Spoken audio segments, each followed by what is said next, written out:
Magandang araw sa inyong lahat, mga kapwa nag-aalaga ng kambing. Meron tayong isang follower or subscriber sa YouTube channel ni Alpha Adventure Farms ang nagtanong kung ang pagkakaroon daw ba ng isang anak ng kambing ay nasa lahi ba yan? Ito yung kanyang buong comment. Galing kay Mulay Montaneza. Mulay Montaneza, magandang araw sa iyo at babasahin ko ang iyong comment at aking sasagutin yan sa video na ito. No? So, sabi ni Mulay, new subscriber sir, may tanong lang. Sa lahi ba ng kambing or nasa lahi ba ng kambing pag isa lang ang anak? Yan. So, yun ang tanong niya.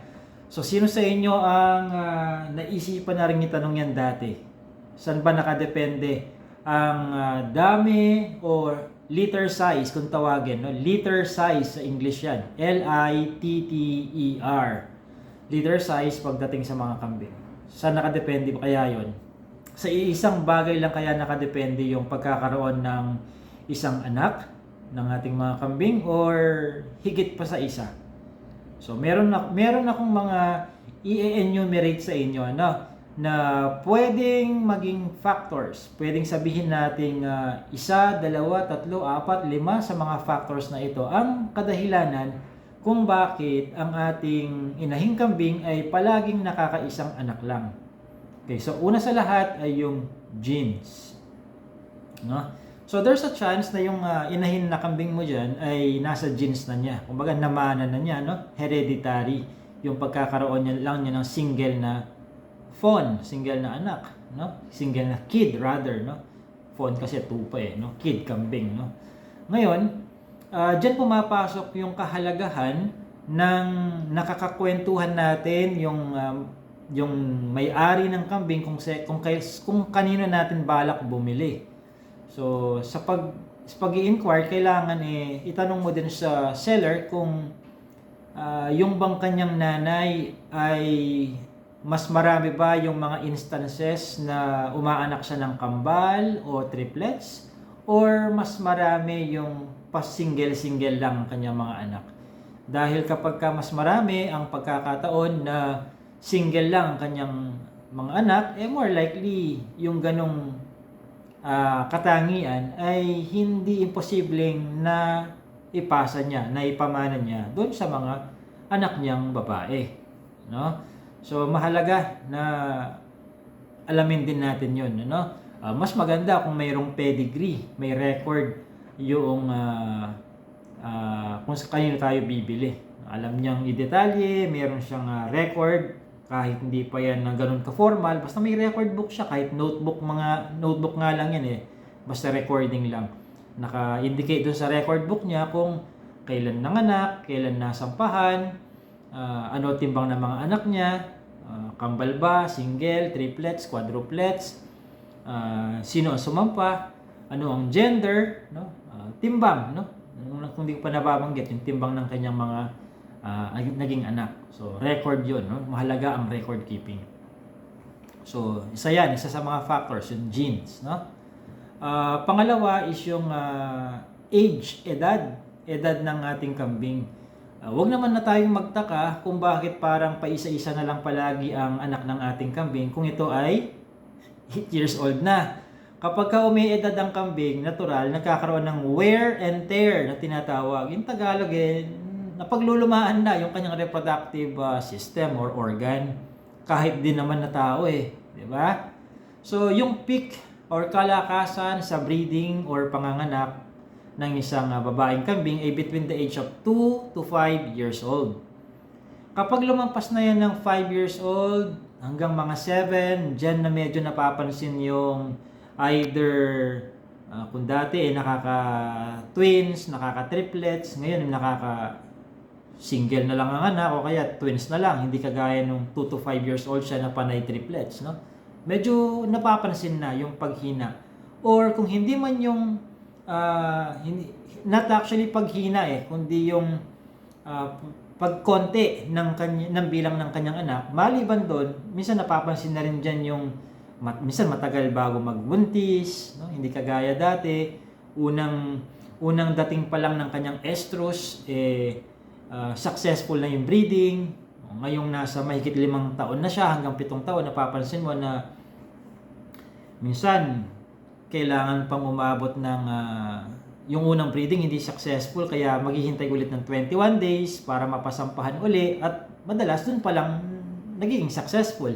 So yun yung mga pwedeng mapansin natin sa mga edad na lampas 5 taon hanggang 7 taon. Now, pagpatak ng mahigit 7 taon, lalo na ng 8 years old, ayan, dyan na natin na nararamdaman talaga yung obvious na problema sa breeding. Kaya kailangan mag-selective culling tayo, dahil sayang yung effort, no? Kaysa sa inaalagaan mo yung 8-year-old na napakahina ng umanak, no? Paisa-isa na lang ang anak, tapos matagal pa bago maging successful yung breeding sa kanya. Sayang yung panahon, sayang yung effort. Ikal na lang yan, and then yung amount na napagbentahan mo, syempre ibebenta mo yan as meat na lang. Hindi, wag mo nang ibenta as breeder yan, ikaw naman, di ba? Paano kung yung buyer mo hindi pa maalam sa mga ganyang bagay, hindi pa niya alam paano tansyahin yung edad ng kambing ayon sa dental structure? Kawawa naman yung nakabili sa'yo, no? So ibenta mo yan, maging tapat ka as meat na lang, carcass na lang, wag naman na breeder, ano? Sa mga buyer naman, obligasyon nating magpakahusay din sa pinapasok natin, ano? Kung tayo ay nadenggoy, naloko, na-scam, hindi, kumbaga partially meron din tayong ambag doon sa pagkakaloko sa atin. Kasi the more we know, the lesser the chances of us being scammed or mocked by other breeders, no? by other sellers, no? So ayan. So genes, yung edad, ano pa ba? Yung health, no? Yung kalusugan niya. Kapag ka ang kambing natin ay mayroong issues sa kanyang reproductive system, ano? O kaya tinamaan niya ng CAE o yung Caprin, arthritis, encephalitis, although ito ay hindi directly nakakaapekto sa reproductive system or reproduction ng ating mga kambing, indirectly maaari niyang maapektuhan kasi yun, no? Kasi nagkakaroon na ng parang sa tao, arthritis nga, no? So mahihirapan ngayon yung back na i-breed yung kambing na may CAE. At maliban pa doon, walang bakuna sa CAE sa ngayon, ano? As of June 2024, walang known vaccine pa sa CAE. Merong mga under trials na vaccine pero hindi pa available sa market, no? So ayun, yung kalusugan nga, yung health, no, maaaring maging dahilan 'yan ng pagkakaroon ng palagi ang paisa-isang anak lang. Okay? So ano pa?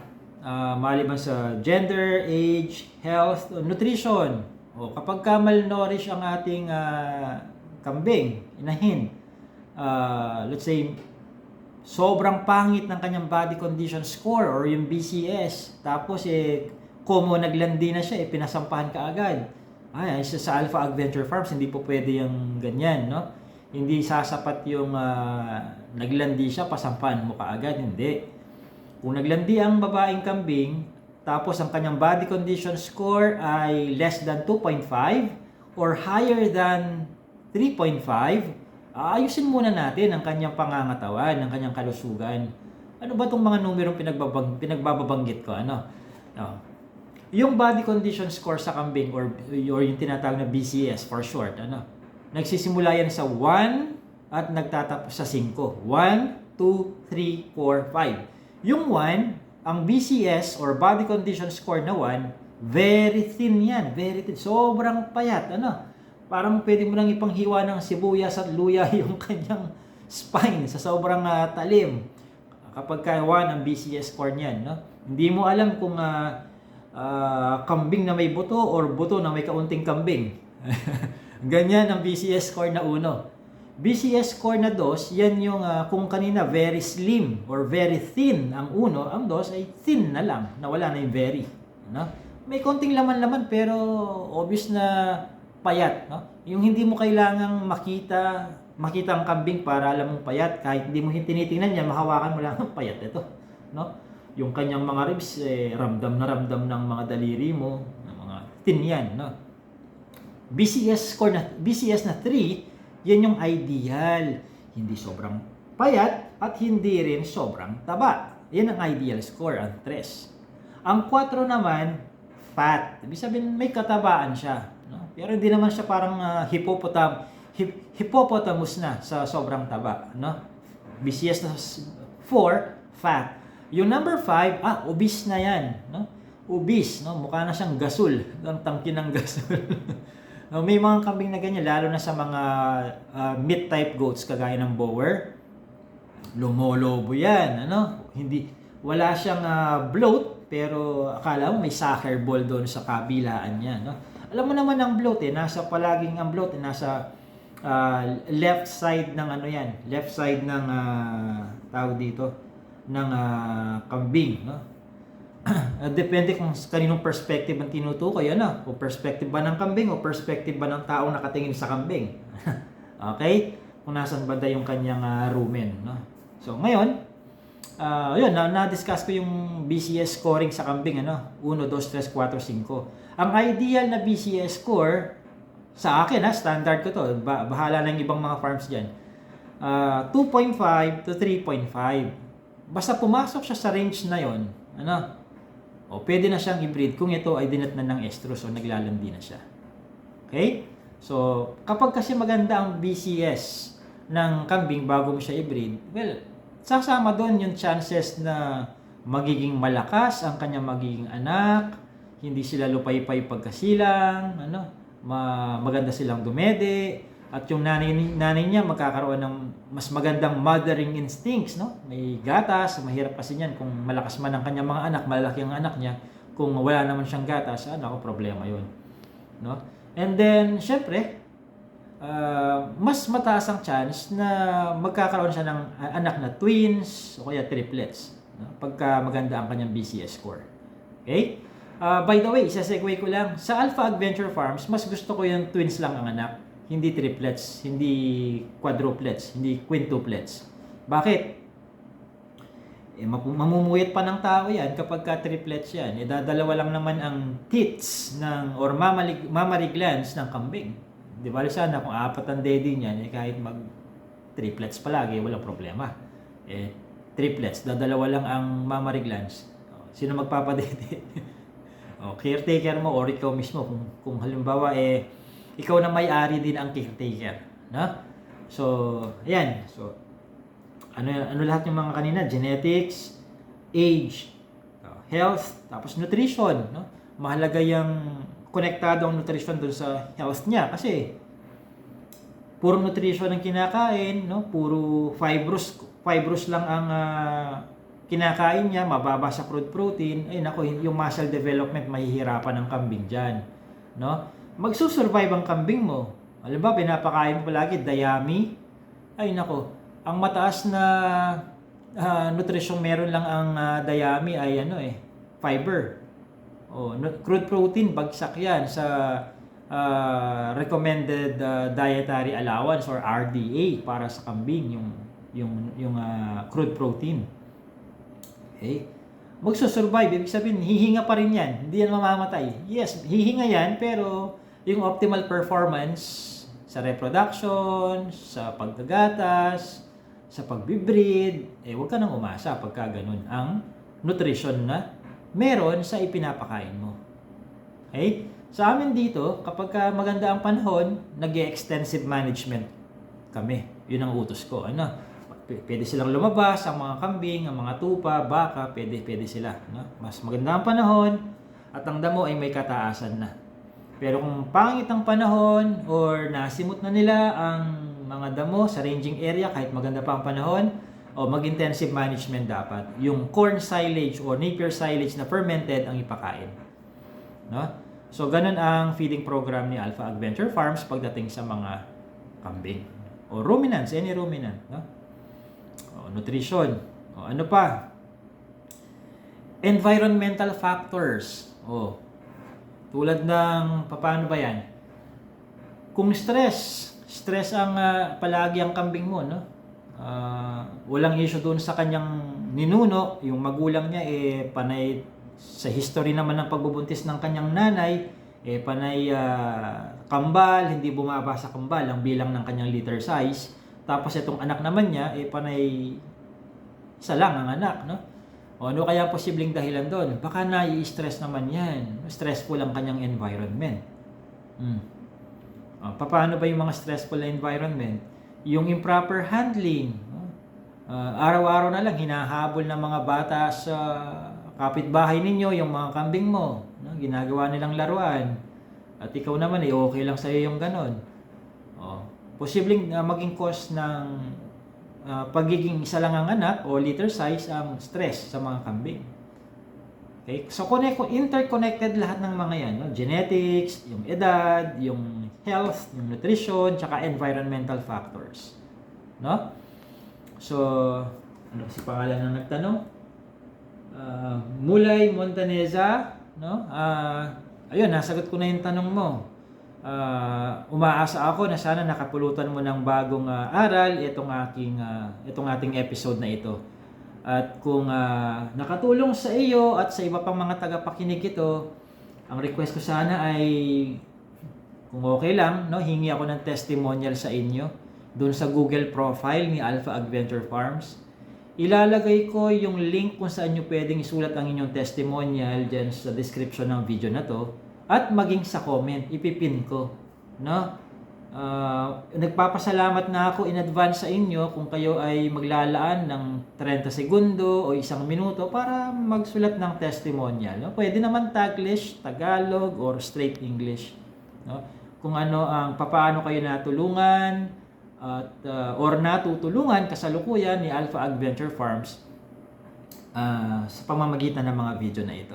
At doon naman sa mga gustong matutunan ang kabuuang programa ko sa pag-aalaga ng kambing, mag-register na kayo ngayong oras na ito doon sa aking goat farming seminar. Pre-recorded ang video. Hindi man siya live, meron naman kayong 30-day free technical support via email. Ipadala nyo lang lahat ng follow-up questions nyo at aking sasagutin ang mga yun. Ako mismo ang sasagot. Okay? Nasa description din ng video na to excuse me, yung link para sa goat farming seminar. So this has been JC De Guzman of Alpha Adventure Farms. Maraming salamat!